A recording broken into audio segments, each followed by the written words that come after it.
It was hard. It was hard. It was my first time to do a play where you could. The Big Bang Theory ha generado ganancias masivas, superando los $1.500 millones solo por repeticiones en Estados Unidos. Pero antes de ganar más de $1 millón por episodio, Jim Parsons estaba haciendo una cosa mucho menos glamorosa: sobrevivir. Cambiando monedas. Trabajando en empleos comunes. Adicionando una y otra vez para papeles que no llegaban a ningún lado. Y lo más duro es que, durante años, nadie tenía idea de que aquel actor nervioso, elegante y extrañamente preciso terminaría convertido en uno de los rostros más reconocibles de la televisión. Pero esa historia no empieza en Hollywood. Empieza en Houston, Texas. En una familia de clase media trabajadora. En una casa donde el arte no era precisamente el camino obvio. Y aún así, desde niño, Jim Parsons ya estaba diciendo en voz alta algo que muchos adultos pasan la vida intentando ocultar. Quería ser actor. Quería salir en televisión. Quería ser una estrella de cine. No era una fantasía pasajera. Era una obsesión temprana, y aquí está lo interesante: esa obsesión nació muy lejos de los sets de grabación. A los 6 años, Jim participa en una obra escolar basada en The Elephant's Child, de Rudyard Kipling, interpretando a un pájaro llamado Cola-Cola. Él mismo admitiría después que ni siquiera sabe si lo hizo bien, pero algo pasó ahí, algo se encendió. Porque desde ese momento empezó a repetirle a su madre una frase que ella nunca olvidó. Quería actuar. Quería estar en televisión. Quería llegar a la pantalla grande. Y aunque hoy eso suena como el origen perfecto de una estrella, en ese momento era más bien una señal de problemas. Porque una cosa es que un niño sueñe con la fama. Y otra muy distinta es crecer en una familia que sabe lo difícil que es vivir de eso. Su madre, Judy, veía el riesgo con claridad. Era maestra de primer grado, una mujer práctica. Su padre, Milton Jack Parsons, trabajaba como presidente de una pequeña empresa de suministros de fontanería. Nada en ese entorno apuntaba hacia Broadway o una alfombra roja. Por eso, cuando Jim quiso estudiar teatro, su madre tuvo dudas reales. Dudas que luego describiría de forma muy honesta: no quería que su hijo apostara por algo con tan pocas probabilidades de funcionar. Pero su padre sí lo apoyó. Y ese detalle importa y mucho. Porque a veces una carrera no se salva por el ánimo general de la familia, sino por una sola persona que decide decir: inténtalo. Y Jim lo intentó. Creció fascinado por las comedias de televisión, no solo las veía. Las estudiaba. Le atraían los tiempos, las pausas, los silencios, la musicalidad interna de los actores. Ese gusto por la precisión cómica no era casualidad. Era entrenamiento emocional disfrazado de entretenimiento. Años después, esa sensibilidad sería una de las razones por las que Sheldon Cooper funcionó tan bien. En la preparatoria, Jim seguía avanzando sin demasiada espectacularidad, pero con una señal clara de que algo estaba formándose. Se gradúa en 1991, donde sus compañeros lo describen como la persona más amigable de su clase. Y aunque eso suena pequeño, en realidad dice mucho. Jim no parecía un chico que empujara a la gente. Parecía un chico que observaba, escuchaba y procesaba. Justo lo que después necesitaría para actuar. En la Universidad de Houston estudia teatro, pero hay un momento casi irónico: al principio intenta dejar la actuación. Piensa que es demasiado arriesgado, demasiado incierto, demasiado absurdo como plan de vida. Pero no puede. No le sale. Y ahí aparece una de las primeras constantes de su historia: Jim no avanzó porque todo le saliera fácil. Avanzó porque no pudo traicionarse a sí mismo. Durante la universidad participa en 17 obras en solo 3 años, cofundando incluso una compañía teatral independiente llamada Infernal Bridegroom Productions. Es ahí donde descubre un mundo más raro, más experimental, más desafiante: el teatro del absurdo. Y una obra en particular lo marca de verdad: Endgame, de Samuel Beckett. Esa experiencia le cambia la cabeza porque le enseña a entender un texto de una forma mucho más profunda, mucho más precisa. Sin saberlo, estaba construyendo la base técnica de lo que años después haría con Sheldon: decir diálogos complicadísimos como si fueran naturales. También hay un detalle curioso, casi absurdo, pero muy humano. Jim tiene una fascinación con la meteorología, inspirada por el huracán Alicia que golpeó Houston cuando era niño. Toma una clase de meteorología en la universidad y reprueba. Esa fue la única F de toda su vida académica. A veces, incluso los futuros gigantes tienen una asignatura que los pone en su lugar. Después de graduarse, decide ir más lejos. En 1999 es aceptado en un programa de maestría en teatro clásico junto con solo 6 estudiantes más. Es un programa selectivo, serio, de altísimo nivel. Al principio incluso dudan de él. No porque le falte talento, sino porque era demasiado específico, demasiado original, demasiado particular. Y justamente eso que parecía una duda fue lo que terminó haciendo de Jim alguien irrepetible. Le encanta tanto esa etapa que luego diría que si hubieran ofrecido un doctorado, se habría quedado ahí. Y esa frase dice mucho. Jim no era un improvisado buscando suerte. Era un actor entrenando su instrumento. En esa maestría aprende dicción, movimiento escénico y análisis de texto. Todo eso parece lejano de la comedia de una sitcom, hasta que entiendes que Sheldon Cooper, en manos de alguien sin esa formación, habría sido solo un personaje raro. Con Jim se volvió una máquina exacta. Y entonces ocurre el primer golpe grande. El 29 de abril de 2001, su padre muere en un accidente automovilístico. Jim tiene 28 años, acaba de terminar la maestría. Y de pronto el piso se le mueve por debajo. Su padre, el hombre que había apoyado su camino, ya no está. Años después hablaría de él como alguien trabajador, leal, reservado, con humor seco y gran sentido del tiempo. Y también diría algo que se queda contigo, que la tragedia, aunque duela, a veces te permite ver a un padre como ser humano y no solo como figura paterna. Recuerda esta pérdida, porque va a volver. Va a volver en un momento que nadie espera, casi 2 décadas después, y va a cambiar el rumbo de todo. Ese dolor no lo detiene. Lo empuja a Nueva York. Y ahí empieza otra historia, la parte menos glamurosa. La parte que casi nadie ve. Porque entre 2001 y 2007 Jim Parsons no era una estrella en ascenso. Era un actor con formación, sí, pero sin fama, sin contactos y sin estabilidad. Hizo teatro off-Broadway, apareció en montajes pequeños, interpretó papeles menores en cine y televisión, y trabajó en lo que pudo. Fue cajero de banco. Fue cajero en Whole Foods. Vivió largos periodos cobrando seguro de desempleo. Llegó a cambiar monedas en una máquina de Coinstar para poder salir una noche. Ese era el presente de alguien que todavía no llegaba.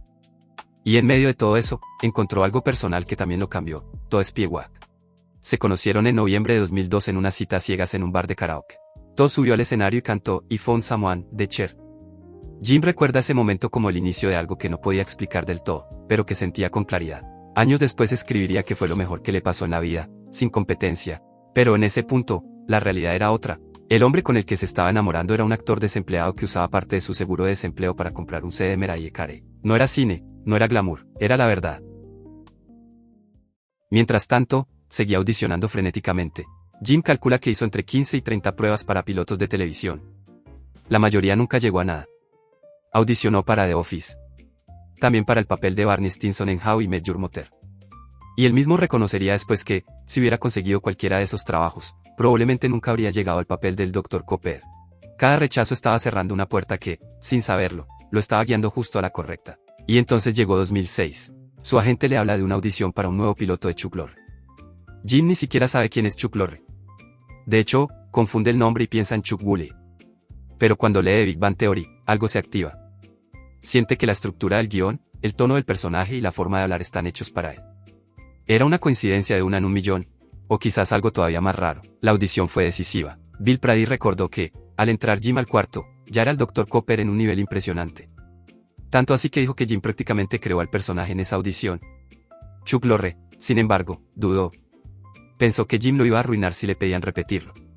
Pero lo llamaron otra vez. Y Jim fue todavía mejor. Ahí se selló todo. Con 33 años, después de años de rechazos, pequeños trabajos y una carrera que parecía avanzar a paso de tortuga, Jim Parsons consigue el papel del Dr. Cooper. El piloto se estrena el 24 de septiembre de 2007. Y aunque al principio la serie no despega como un monstruo inmediato, algo queda claro desde el comienzo: Jim no está interpretando a Sheldon. Jim lo está construyendo. Lo que vino después fue una explosión. Su salario empezó en $60,000 por episodio, luego subió a $250,000, después a $350,000, y finalmente llegó a $1.2 millones por episodio en la temporada 8.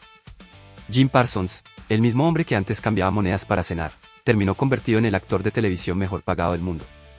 Y lo más fascinante es que su formación teatral, la que parecía demasiado seria o demasiado inútil, era exactamente lo que lo hacía tan bueno. Usaba tarjetas de memoria, repetía sus parlamentos caminando por la casa y estudiaba sus escenas como si fueran una coreografía. Sheldon no era solo un personaje, era una partitura y Jim sabía tocarla. Con los años llegaron premios, fama y momentos icónicos. Ganó 4 Emmys, obtuvo un Golden Globe y se volvió parte de una de las series más vistas del planeta.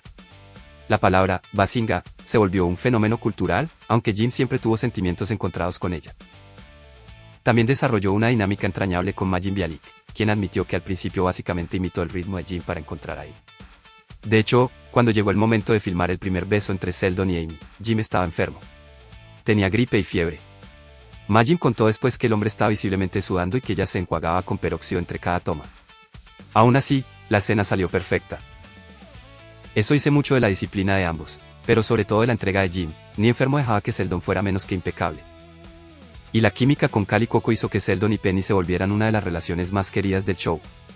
Jim diría después que algunas de sus mejores escenas en toda la serie fueron con ella. Pero mientras afuera todo parecía perfecto, él seguía cargando algo adentro. Nunca reveló su sexualidad y lo mantuvo privado durante los primeros capítulos de la serie. En 2012, un perfil del New York Times lo reveló casi como un detalle lateral, en medio de un artículo sobre su trabajo en Broadway. Jim luego explicó que no tenía miedo de perder el trabajo, pero sí de que el tema generara problemas o se volviera una carga para la serie. Cuando finalmente salió del closet de forma pública, sintió una libertad real, una especie de pertenencia que no había tenido antes. Años después, en 2017, se casó con Todd Spiewak, en el Rainbow Room del 30 Rockefeller Plaza. Más de una década juntos, y una historia que por fin tenía una forma pública de decirse. Jim explicó después que no se casaron antes porque el acto en sí no les parecía tan importante al principio, pero cuando llegó, se sintió más significativo de lo que imaginaban. Y cuando la serie seguía creciendo, llegó otro momento decisivo, el agotamiento. En 2018, Jim estaba cansado. Físicamente, emocionalmente, mentalmente.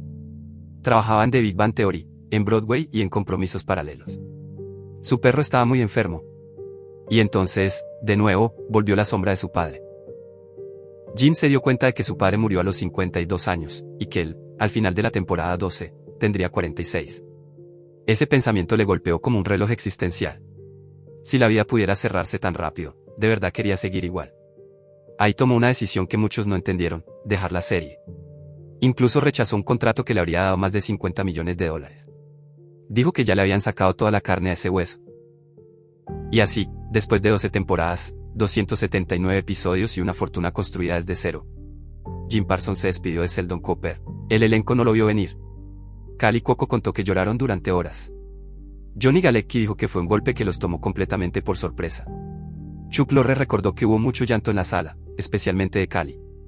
Y la última lectura de mesa del guión final se convirtió en uno de los momentos más emotivos en la historia de la televisión.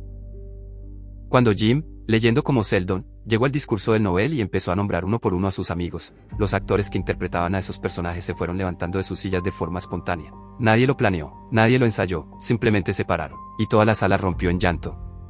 No era solo el final de una serie, era el final de una familia que llevaba 12 años construyéndose. Pero la historia no termina ahí. Después de The Big Bang Theory, se reinventó. Hizo teatro, cine, producción y nuevos proyectos. Protagonizó Hollywood para Netflix, produjo y actuó en Spoiler Alert, volvió a Broadway y siguió construyendo una carrera que ya no dependía de un solo personaje. Incluso regresó como Sheldon adulto para el cierre de Young Sheldon, cerrando el círculo de una forma inesperadamente emotiva. Hoy, Jim Parsons sigue trabajando, sigue eligiendo proyectos, sigue moviéndose entre la actuación y la producción. Su patrimonio se estima en $160 millones, pero esa cifra no cuenta la parte más importante, el costo humano que hubo detrás. Las dudas, los rechazos, la precariedad, el miedo, la soledad, la disciplina y esa decisión silenciosa de seguir caminando cuando lo más fácil habría sido rendirse. Porque al final, Jim Parsons no llegó a ser Sheldon Cooper por suerte. Llegó porque estudió cuando nadie lo aplaudía, porque aguantó cuando nadie lo veía, porque se formó cuando lo lógico habría sido bajar los brazos. Porque sobrevivió a trabajos que no tenían nada que ver con su sueño. Porque aceptó ser rechazado hasta que dejó de importar. Y porque, en el momento exacto, supo reconocer que el papel de su vida no se estaba buscando afuera, sino en todo lo que ya había soportado. Y esa es la parte más poderosa de su historia. A veces no llegas al éxito a pesar de los obstáculos. A veces llegas gracias a ellos.